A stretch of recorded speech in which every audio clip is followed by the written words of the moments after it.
बिहार चुनाव के लिए बीजेपी ने उम्मीदवारों की पहली लिस्ट जारी कर दी है। पहली लिस्ट में 71 उम्मीदवारों के नाम शामिल हैं। तारापुर से सम्राट चौधरी, लखीसराय से विजय कुमार सिन्हा, दानापुर से राम कृपाल यादव को टिकट मिला है। पार्टी ने अपनी पहली लिस्ट में 9 महिला उम्मीदवार भी घोषित किए हैं। और आपको बता दें, चर्चित बेनीपट्टी सीट पर भी मौजूदा विधायक विनोद नारायण झा को ही पार्टी ने टिकट दिया है। यहां से गायिका मैथिली ठाकुर के चुनाव लड़ने की अटकलें लगाई जा रही थी।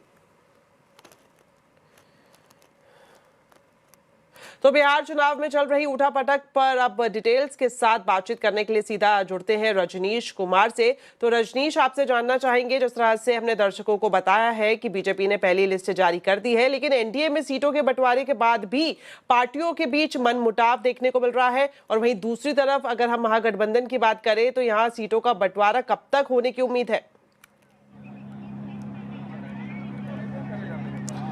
देखिए, बिल्कुल बिहार की सियासत का रंग ही कुछ ऐसा है और जब भी विधानसभा चुनाव हो या लोकसभा चुनाव हो, कुछ ऐसी ही तस्वीरें देखने को मिलती है। और इस बार खासकर 2025 का ये विधानसभा चुनाव है। नॉमिनेशन के लिए तारीख का ऐलान हो चुका है। चुनाव आयोग ने फेज वाइज तारीखों का ऐलान कर दिया है, लेकिन अब तक जो है प्रत्याशियों पे नामों पर मुहर नहीं लगी है। हम बात कर रहे हैं एनडीए महागठबंधन दोनों खेमे में।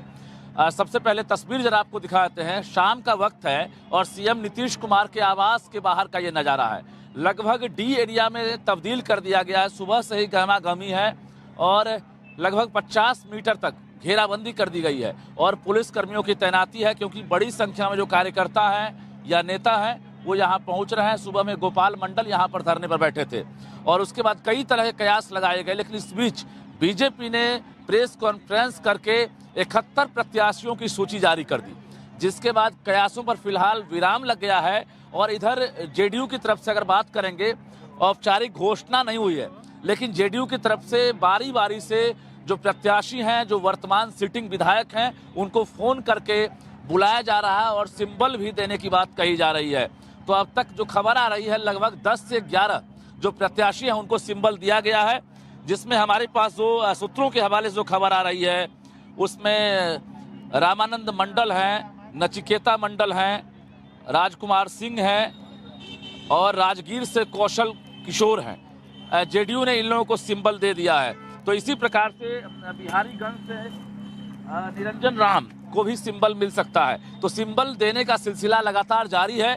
हालांकि जो जेडीयू के तमाम जो लीडर हैं वो फिलहाल अभी कैमरे पर नहीं आए। सुबह में संजय झा ने ट्वीट किया था कि सब कुछ सही है, कहीं से कोई जो कयास है वो सही नहीं है। अटकलों पर जो है विराम लगाया जाए, क्योंकि एनडीए एकजुट है और 2025 में सीएम नीतीश कुमार और पीएम मोदी का चेहरा ही एक तरह से चुनावी मुद्दा रहेगा। और इसके अलावा नीतीश कुमार और रजनीश, आपका धन्यवाद हम यहाँ पर करना चाहेंगे। समय की थोड़ी कमी है और जिस तरह से सीधी तस्वीरें रजनीश दिखा रहे थे कि नीतीश कुमार के घर के बाहर किस तरह से अभी गहमा गमी है और वहीं महागठबंधन में भी अभी टिकट बंटवारे पर मंथन जारी है।